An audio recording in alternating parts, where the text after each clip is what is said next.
Hey everyone, Shabby Gamer here, and welcome to another episode of our King of the Cruiserweight tournament. This, of course, is going to be our free semi-finals, and then in a couple of days' time we will have our final in a special King of the Cruiserweight pay-per-view. So we're going to start things off here in bracket number 1 with Pete Dunne versus Will Ospreay.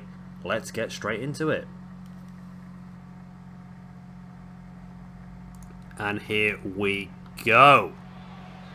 This is going to be incredible. Of course, Pete Dunne so far has defeated Rey Mysterio Jr. and Rich Swann to make his way here. Will Ospreay defeating Cedric Alexander and Mark Andrews.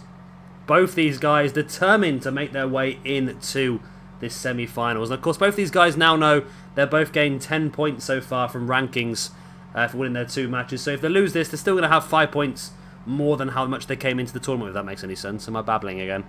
I do babble quite often, don't I? But there you go. But of course the winner will be on 15 extra ranking points after this match. And if they win the triple threat match at the pay-per-view as well, my word. Whoever wins this tournament is going to end up with a lot of ranking points. And of course there will be some other special matches happening for you at the King of the Cruiserweight pay-per-view in a couple of days' time. We might see a couple of unsigned people trying to get themselves noticed, trying to get themselves on the SWE roster. We might also see some big matches and some championship matches. Who knows? You'll have to wait and find out, won't you? That was very condescending, wasn't it? I apologise for that. Here we go. Pete Dunne in the ring, and here comes Will Ospreay, the aerial assassin. One of the top cruiserweights, if not the top cruiserweight in the world. It's quite funny actually, because it was only a few episodes ago when we did the quarterfinals. I said to you that Will Ospreay was my favourite, but Pete Dunne was my dark horse.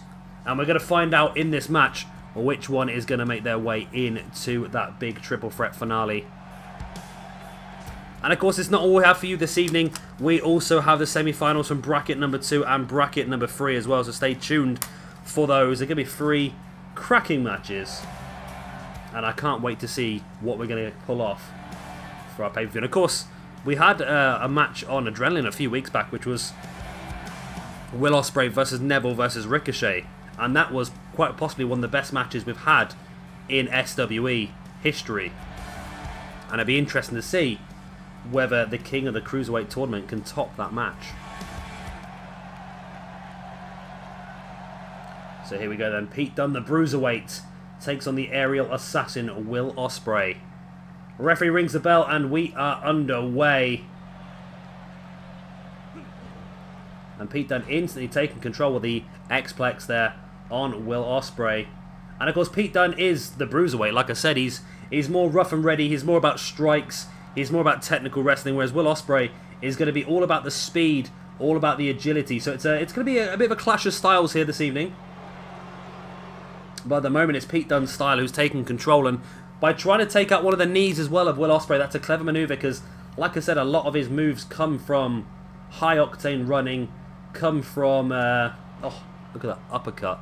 Come from a lot of agility and jumping and so forth. So taking out a knee is definitely going to help him out. And Pete Dunne is in firm control of this match earlier on. Now a double foot stomp as well. And I've said it a couple of times now, Pete Dunne for me is somebody who I see having a massive future in SWE. At the moment it's just still potential, but I've given him an opportunity here, and so far he has proved more than adequate in what he's done.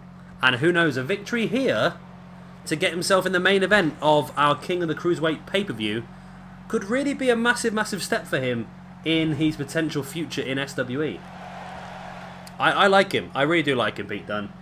I said during the draft, I don't know how drunk I was at the time, but I did say during the draft that I see Pete Dunne potentially as an Octane champion at some day. And who knows? Just who bloody well knows.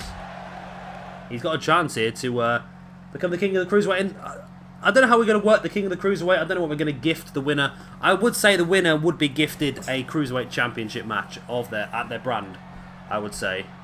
We'll have to wait and see how that all pans out and who wins, of course. Will Ospreay now, big Meteora. I thought he was going to hold it for the pin, but he doesn't. He releases Pete Dunne and continues the assault with the head scissors. Big elbow to the top of the head of Pete Dunne now as well.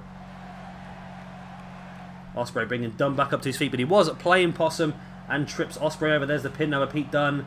2. It's only a 2 count. Pete Dunne now bringing Ospreay back up, and Ospreay rolling Pete Dunne through.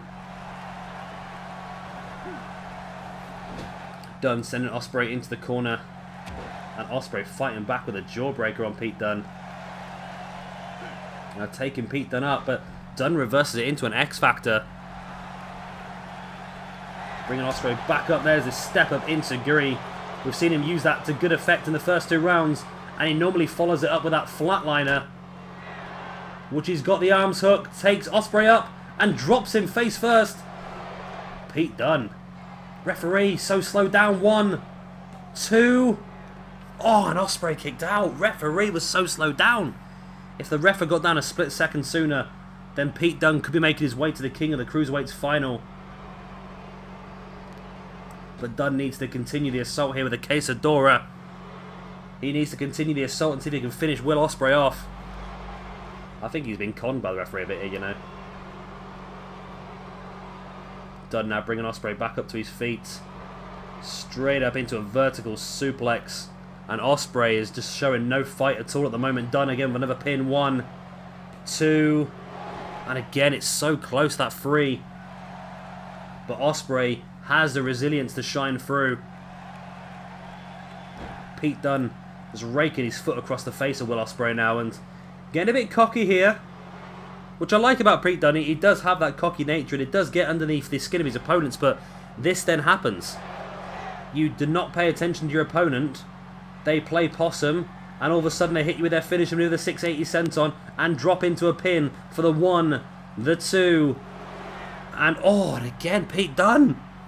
Wow, what a match these two are putting on for us. What a way to start off this episode of the King of the Cruiserweight tournament as well. Ospreay now sending Pete Dunne into the far side. Springs up into a forearm. Follows up with a drop kick.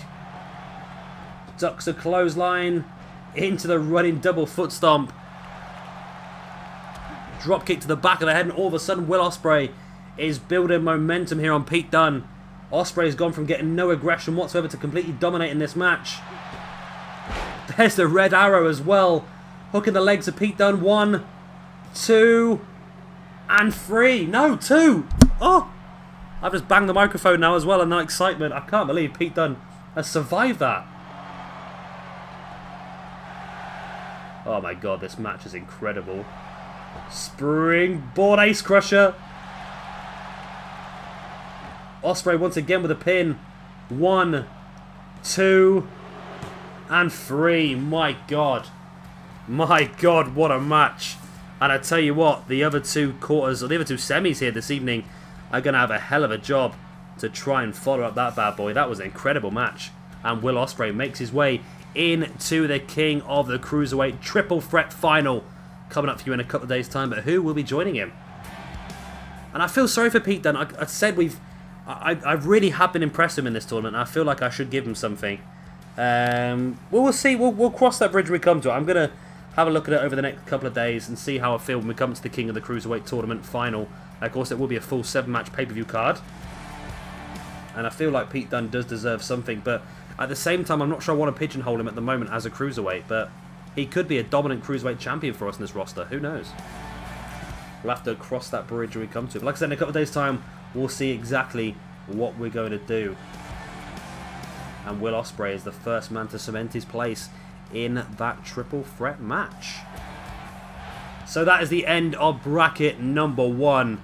Let's now move into bracket 2 and our second semi-final of the evening.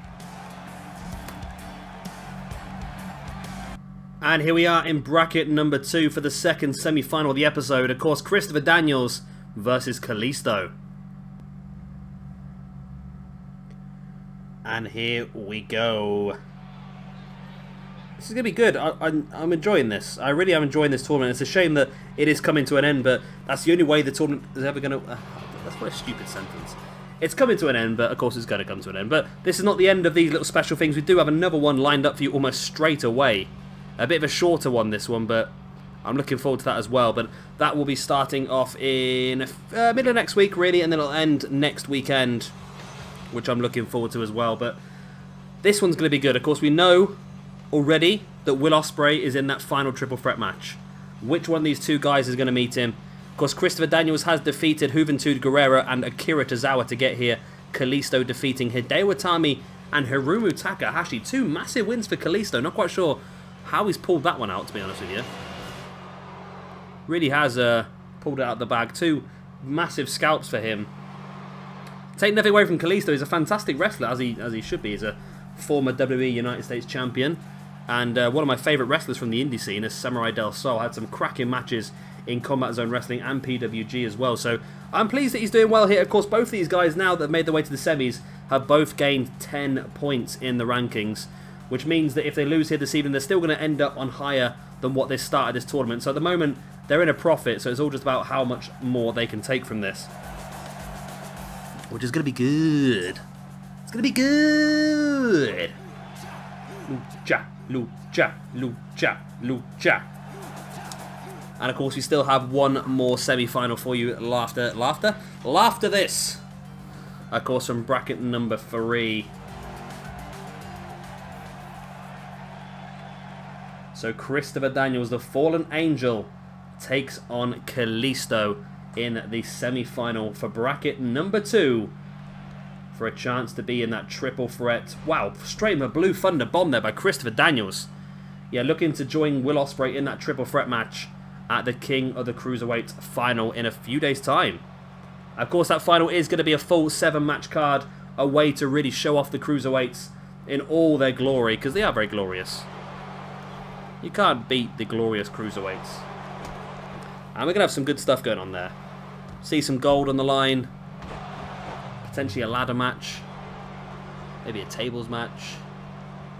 Maybe a 4-way, I don't know. I'm going to make it up as I go along. Depends who's in the final, really. Then we can try and give other people opportunities. So far, I think we've seen some really good performances. Pete Dunne has been fantastic this tournament. It's a shame that he wasn't able to continue that run on. And Kalisto has been fantastic. Akira Tozawa knocking out Rikishi in the first round. Rikishi. Akira Tozawa knocking out Ricochet in the first round. It's funny, isn't it? It's funny that, isn't it? Because I remember when I was really young, and some of the people that I knew at school would often mispronounce the name Rikishi, and it would sound like Ricochet. And now we've got Ricochet, I've just called Rikishi. It's a bit amazing, isn't it? You got the king of the Cruiserweight tournament. I'm mispronouncing Cruiserweights' names for super heavyweights, but there you go.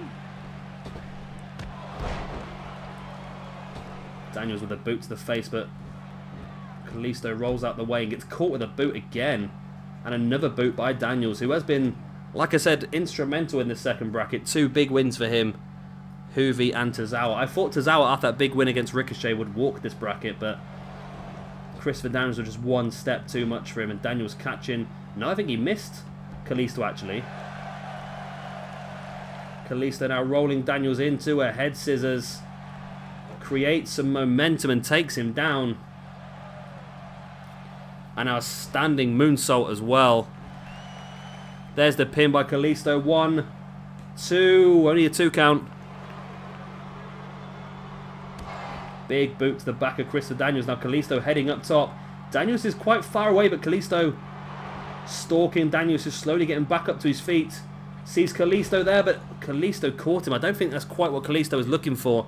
I think he might have been looking for a head scissors takedown there, but just caught Daniels and took him down. A little bit of botchamania there for you. Matthew will be pleased. As Daniels catching Kalisto, rolls him straight into a Koji clutch, middle of the ring. We've seen Daniels use this several times so far in the tournament. So far, not able to get... I know he did get a submission victory, didn't he, in the last round against Tozawa, didn't he? But not in this match as Kalisto fights free. Daniels now taking Kalisto up, but Kalisto fighting back, slides out the back. Rolling Daniels through, boot to the side of the head. Well, Kalisto's been using that boot fantastically well so far in this tournament. It's brought him fantastic success. Will it bring him another scalp here in the shape of Christopher Daniels? No, Daniels catching Kalisto. Daniels are sending it. We've not seen many dives so far in this tournament. It looks like we might get one here. Christopher Daniels lining up Kalisto. Here he goes. Springs off the rope. Oh, went for the dive, but Kalisto caught him with a right hand. Kalisto playing possum on the outside. And this could be... Oh, this could be it, you know. Kalisto lining up Daniels. Catches him. Salida del Sol. Hooks the legs. 1, 2, a 3. He's done it. Oh, my word. Yeah, Kalisto is joining Will Ospreay in the final.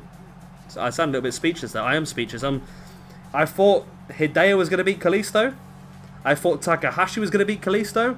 And I thought Daniels was going to beat Kalisto. But all three were unable to do so. And Kalisto joins Will Ospreay in that triple threat match. That's big. That is bloody big. We've got one more man to add to that match. And of course that is going to be the semi-finals for bracket number 3, which we're going to head over to now. We'll have a quick look at the bracket before we get into that match to show you how both guys got to where they are. But what a win for Kalisto. Again, just pulling it out of the bag. Really pulling it out of the bag. And this man now gets even more rankings points. That's going to get him 15 now, isn't it? For a win over Hideo, 5 points. A win over Takahashi, 5 points. A win over Daniels, 5 points. Looking good. Let's have a quick look at the final bracket then for bracket 2. There it is. Kalisto is the victor. He is the king of bracket 2. But he still needs to fight it out in that triple threat match. So let's continue on to bracket number 3 and see who will be joining Kalisto and Ospreay. And here we go then, the final semi-final. Matt Sydal, who of course had defeated Lio Rush and Kushida to get here, versus Petey Williams, who defeated El Generico and Kota Ibushi. No, never defeated Alex Shelley and Kota Ibushi. And here we go. So, we know our first 2 finalists already. Will Ospreay and Kalisto. Which one of these 2 men will be joining them? It's going to be a pretty good match either way, isn't it? A really good match. I think Matt Sydal will make it a much more high-flying encounter. Whereas potentially Petey Williams would offer a different style of wrestling into that match. So I'm not going to favour either. But I think this will be pretty good. I'm really looking forward to seeing what we can pull off here. Of course, if Petey Williams does lose this match, there's a little bit of an extra thing for him to fight for. If he does lose this match, he will have to defend his Cruiserweight Championship at that finale in a couple of days' time. That's just the way the rules are. And that will just be against somebody who I deem deserves it. And at the moment, it's tricky, isn't it? Who would I put forward? Who do I think would deserve it? Now, you'd obviously say Matt Sydal at the moment. He's been the best form of the Cruiserweights of recent weeks. But I feel like after the fantastic victory in the first round, I feel like it should be Akira Tozawa who gets the Cruiserweight match against Petey Williams. That is if Petey Williams does lose. If Petey Williams does win, then of course he's in the final anyway, and he will not have to defend his Cruiserweight belt. Well, not for a few days anyway. Of course, we already know that he will have to defend that belt against Ricochet. Is it Ricochet? Yeah, he'll have to defend that belt against Ricochet 4 days after anyway, so it's going to be a tricky few days for Petey Williams if he does lose here.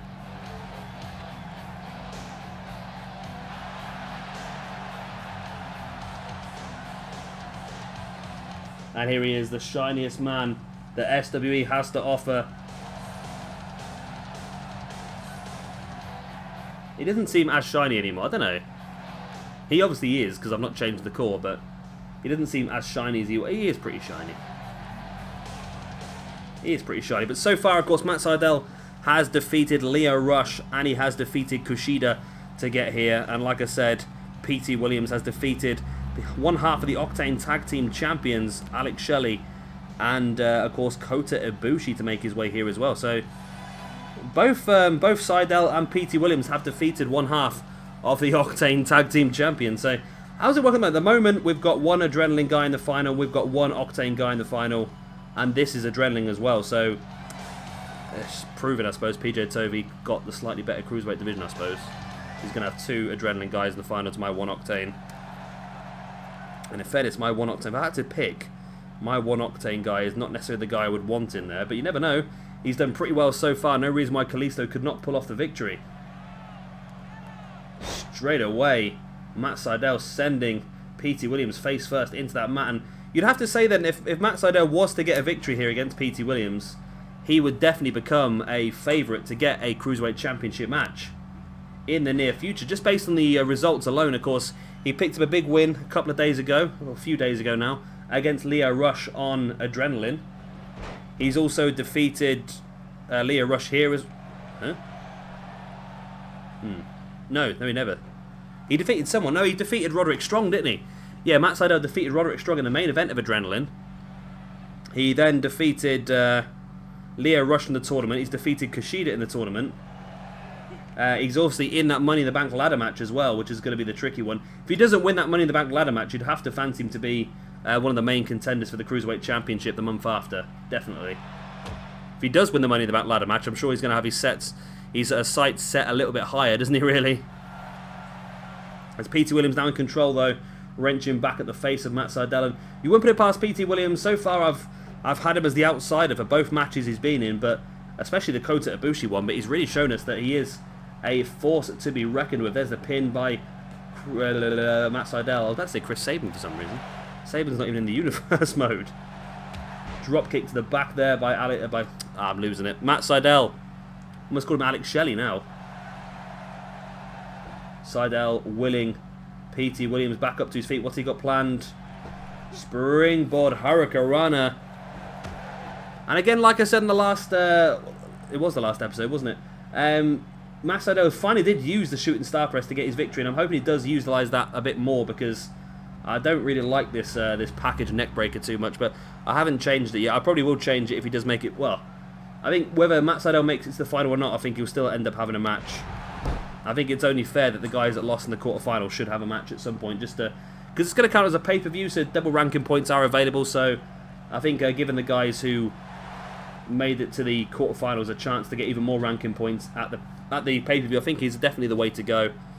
So Pete Dunne will give himself a match, Christopher Daniels will get a match, and of course the winner of this one will get a match. Both these guys will feature then on that card, as Matt Sydal hooking in the Adrenaline Cruiserweight Champion for that standing Spanish fly from the top. Now taunting the crowd, come on, get up on the top and hit that shooting star. Go on, Matt. Don't go for this neck breaker. Petey's back up on his feet. Sends Sydal across and catches him in that sort of a little bit of a laboured sling blade. Only enough for a 2 count though. Williams back up on his feet, drop kick to the back of the head of Matt Sydal, and now all of a sudden Williams is in control. I'd love to see another Steiner screwdriver. He's going to go for it. No, he's going to go for that. There he is, setting his legs now. Into the squats, showing his strength.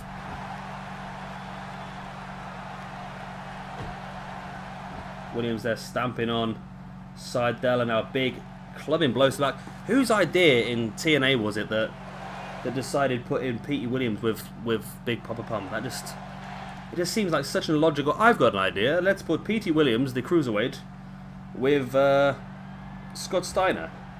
There's the Canadian Destroyer, and this could be the end of Matt Sydal's run. Pinned by Petey Williams. No! Sydal kicks out. Matt Sydal's kicked out of the Canadian Destroyer. Something that a couple of guys have done so far, actually, in this tournament. Williams now up to the top. Oh! Oh! Oh! I don't know what Sydal... I don't know what Williams was going for, but Sydal caught with the Ace Crusher. There's the pin. This could be all 1, 2... Oh my god. What a freaking match! He caught him in the Ace Crusher, which is ironic considering one of the best ever RKOs in history was on Matt Sydal when he went for a shooting star press and Orton caught him, and that's exactly what Sydal did just then himself. Petey Williams now catching Sydal, super backdrop. And Williams, you can see, is struggling, but he is in control at this point in time. Over the top with a cutter. Now Williams dropping double legs right into the the lower regions of Sydal, who manages to fight away, back up on his feet now, getting around the back of Williams, who catches him with the back elbows. Both these guys desperate to make their way in to that championship match. There's a backbreaker.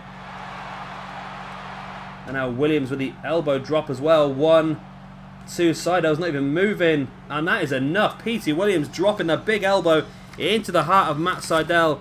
And Petey Williams will not have to defend his Cruiserweight Championship at that big pay-per-view, the King of the Cruiserweight pay-per-view, mainly because he's in the finals. Well, I hope Sin Cara's watching this. Sin Cara, this is what Cruiserweight champions do. They get to the final. They don't get knocked out in the first round. They get to the bloody final, Sin Cara. So there we go, Petey Williams. That's worked out pretty well, actually. Petey Williams will be in the final of the King of the Cruiserweights. And then 4 days later, have to defend that Cruiserweight Championship against Ricochet at the Clash of the Titans pay-per-view. So it's going to be a busy few days for him. But of course, like I said, Matt Sydal, Pete Dunne, and Christopher Daniels, they'll all get matches at that King of the Cruiserweight pay-per-view. I've got 3 matches penciled in already, of course. The finals, the Cruiserweight Championship, Sin Cara versus Kushida. I'm also going to force another man who had a very poor first round from Octane. I'm going to force Juventud Guerrera to put his place on the Octane roster on the line against a mystery opponent. It's going to be an open challenge. Anybody can come in, they can face off against Juventud. If they beat Juventud, they're going to take his place on the Octane roster. Apart from that, we've got a few empty spaces, which I'm now going to fill. And I'll see you again in a couple of days' time then for the King of the Cruiserweight final. Of course, that is going to be the end of this episode. Liked it? Then do like it, if that makes sense. Subscribe if you're not already. And then drop a comment if you want as well. That helps me out. Everything helps me out, really. Just do something. Yeah, you know, just anything. Just anything helps. Every little helps. Of course, I'm babbling crap now. I've been Shabby Gamer. Thank you very much for watching, and I'll see you again in a couple of days' time for the final of the King of the Cruiserweight tournament. Bye. One, two,